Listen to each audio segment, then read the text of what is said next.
Welcome to Roger's Orchids. In today's video I'm repotting one of the plants I purchased on Sunday at the Rare Plants Fair.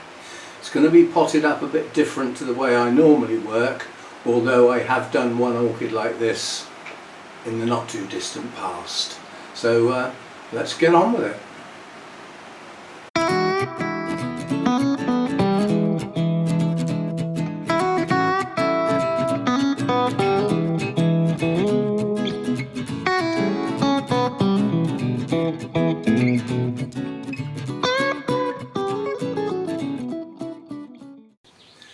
Hi, this is this is Croaky Roger. Thanks for dropping by.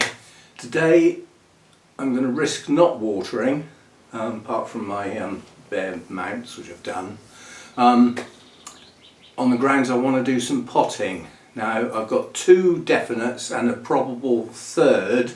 I'm going to do them all as separate videos, but I'm going to do them all today, so I'll have some videos in hand, if you know what I mean. And we'll see how we get on.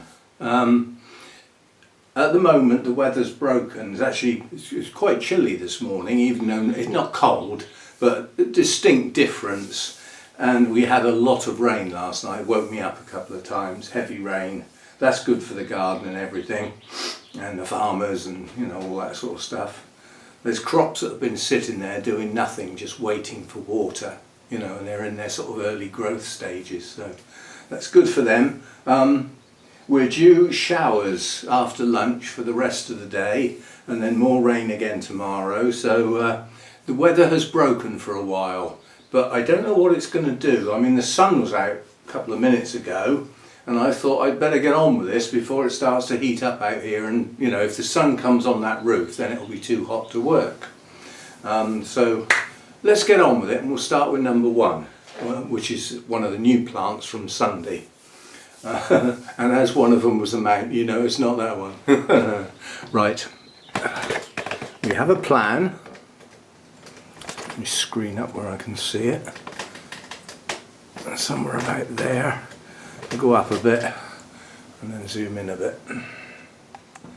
And don't forget I've zoomed in, because I keep forgetting that I'm off camera a lot of the time. Right, this is the Viciana. Now this is classed as a terrestrial and or lithophite, but basically it grows on the ground. It's not an epiphyte. It tends to grow in crevices, in sort of very loose media. It's not growing in the dirt effectively. It's in a tiny little pot, which I'm hoping will just slip off. Come on. Yes. There we go. We got the stain from the steak. The green's come off the stain. The steak was in there holding the bloom up. I've sacrificed the bloom on the grounds the stem was kinked, so it wasn't going to make it. And I'm hoping that a couple of these new growths may well produce a spike, so we may get a replacement soon, and then we'll have a nice shiny new one to look at. Now this is in a very tight moss, which I want to loosen, but I don't want to damage roots, so I'm hoping to go up through the middle, and most of the old stuff will fall out. Most of the good roots are up at the top of the plant. This is quite compacted moss here.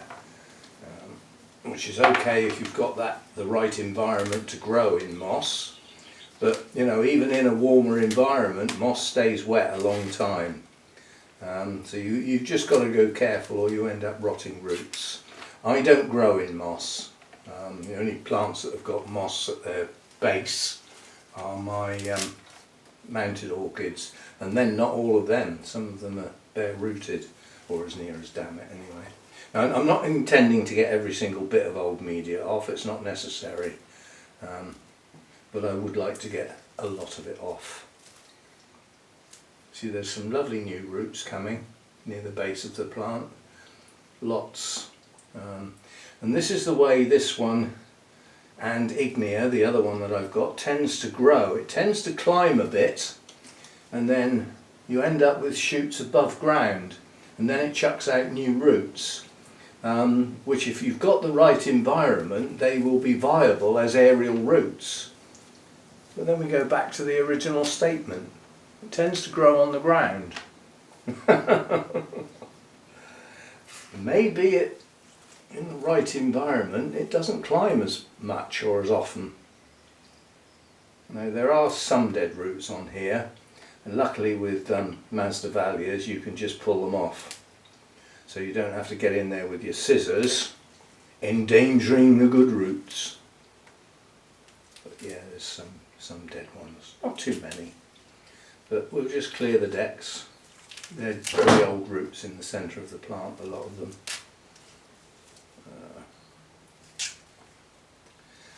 That'll do. As I said, I'm not going mad because there are some fragile roots near the base of the plant with growing tips, and I'd like them to get potted up with those growing tips still intact. That would be good. So a little bit of moss left around the base of the plant is not the end of the world. Right. Blackbirds. They're quite clumsy birds, blackbirds. They're very sort of heavy-handed, if you know what I mean. Like, you know, if I'm in here and one flies across the garden and lands on the fence, I can hear it land, even if I can't see it. It actually makes a noise. You know, they're actually quite sort of clumsy birds. Right, so that's going to do. As I said, we've got a section of the plant here with new roots coming out, some heading inwards, some here waiting to go. These are new roots. Here we've got new roots coming down from this part of the plant, and again here. So there's quite a few roots that are active, that are capable of getting down into what will be new media for them, which I'm about to provide. Now we'll have a quick, can we have a quick look? Can I get at it? Yes. We'll have a quick look at what I did with Ignea, because I'm basically going to do the same thing. Now this is in a shallow pot, and basically the plant was very similar. It had quite a few potential aerial roots. So I put media in this pot up to about here, which the plant is in, and then I topped the pot up with just sphagnum moss, which is kept moist. Well, it would be, it needs watering now. It's just the heat we've had lately. It's drying out a bit quicker than normal. But it means these aerial roots get their tips into something moist very quickly, because it's at the base of the plant. Then they can go on from there, because they won't dry out and die. They can get down into the actual media that's down in the pot. Now this has got new growths coming, and where the new growths are, that would be where the roots would be aerial. So there's quite a few on here, quite a few. And we're on our last bloom, which you probably can't see. There we go. Lovely blooms, these are. Lovely deep rich colour. And there are no signs of any more at the moment, but I suspect there will be. Right, so that goes back in there. Right, so what I've got here is I've got a little, this is the smallest clay pot I own, literally. And this pot, now this plant, I was thinking is going to be far too big, but it's not. It's actually going to be just right. So we need some media, and I need to clear up the mess to be able to put the media in here. So as usual, I'll be back. Okay, welcome back. Oof, put it on the floor, why don't you? So this is my small bark, with some big bits in it. As I always say with this stuff, the quality assurance has gone down the pan with some of the bark mixes. Now that's got some pumice in it from last time because I didn't want to waste it. That won't matter. And then this is my seedling bark, and that effectively turns normal small bark into a much more terrestrial type mix. In other words, it's tighter together, fewer air gaps, and would represent the sort of media you get in crevices and cracks and stuff like that. But we have an initial problem. Unlike the clay pot that Ignea was in, This has got holes around. This is a holy clay pot. Haven't seen one of them for a long time, have we? I had an order of these from Ireland. Rachel sorted it out for me. Probably putting herself out quite a bit, quite honestly. But they came up for sale in a garden centre in Ireland. And basically they wouldn't export. Because obviously Ireland and the UK, yeah. They said, no, we're not sending them abroad. I was called abroad. So basically Rachel bought them, the ones I want. I said I want so many of them, so many of them, so many of them. She bought them, packaged them all up and arranged a courier and everything. Did it all for me and they arrived.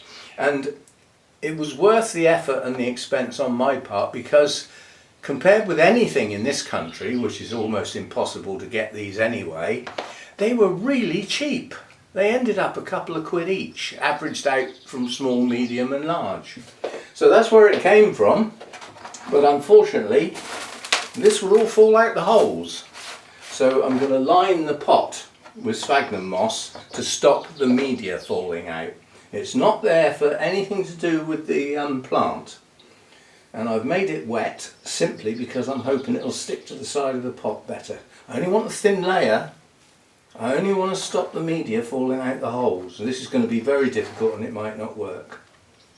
But I'm hoping to just put moss around the very edge of the pot to cover the holes up. That's the theory. So I'm only doing it to cover the holes up. I'm not sort of putting it everywhere, I'm just putting it where the holes are. And hopefully it will do the job. Stop the media all falling out. Don't mind the hole in the bottom, that's allowed. Oh, delicate this is. But, I hope it's going to work. Well, I don't need to worry too much about getting right up to the top of the pot, simply because the top of the pot's going to get lined with actual moss right up to the plant. Right, so I'm hoping that's going to stay there. As soon as we get this in there, it will. The trouble is, we've still got to get the plant in there. So I will wiggle this down as best I can. And then I'm going to put media down the edge, like this, so far up the pot.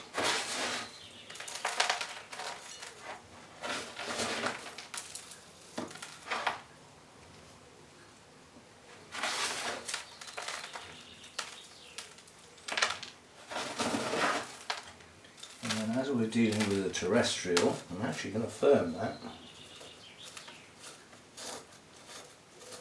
That should hopefully make sure those roots are in contact with something. Probably pushing the moss away from the holes now. No, I think we're okay. Like that. Is that reasonably firm? Yes, it is.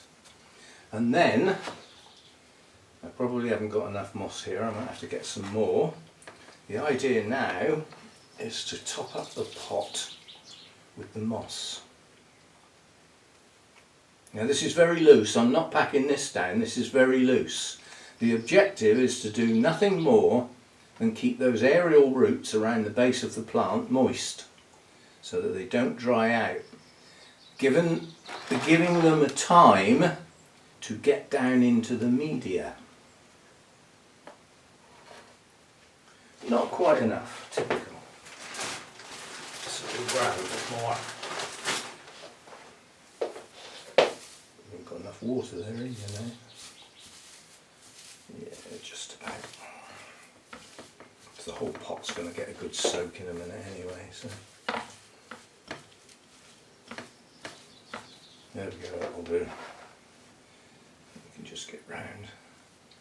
Make sure we've got some at the base of the whole plant, and it's fluffy. It's fluffed up. It's not getting packed down, not like it was, you know, at the base of the plant when it came out of its little pot. That was very compacted. I'm not doing that. I'm just fluffing it so that the roots have got something to get into.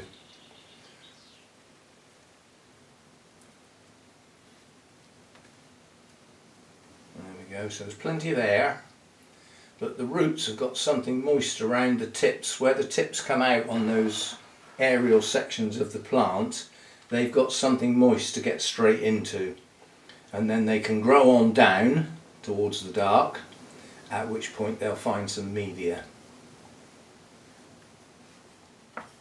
So there we go.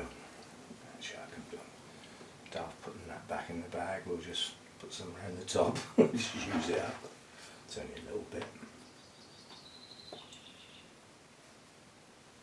Right, so there we go. So that's done. I'll keep the tag for now. But I've already updated my notes. So yeah, see, I've managed to push the moss away from that hole. So as I put the tag in, some media fell out. There might be some fallout there, but it should do the job. And then all I've got to do now is give it a good watering, because obviously the bark element of that is dry. So we will do that, and hopefully that will grow on nicely now, because it's one of the largest Masdevallia blooms, Veitchiana. Ignea is one of the boldest colours, and Veitchiana is one of the largest. Still a nice orange with the purple hairs providing that sheen. And both of those are used extensively in Masdevallia hybrids. The dominant brilliance and depth of colour with the Ignea is often transferred across, giving a good orange, sometimes into red for the hybrids, and the Veitchiana imparts its sheer size, one of the largest, as I said. So that's that one done. I've got more to do, but as I said, I'm doing them as separate videos. So thanks for watching and everything, and that heat's gone, so my Masdevallias are going to be happier now. As I said, 28, 29 degrees is pushing it a bit, but I kept the humidity really high.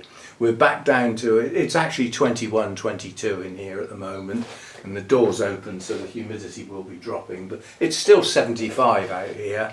But I will put the humidifier on and have a small break before I do the next one. That'll get the humidity back up again, and then I can carry on with the next one. So thanks for watching. If you're not subscribed, it would be nice if you did so. It doesn't cost anything, despite the name.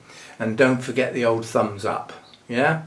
Again, costs you nothing but a few seconds of your time, and it helps the channel. It helps YouTube see that people are engaging with the channel, and watching to the end of the video helps an awful lot. Right, see you in the next one. Bye for now.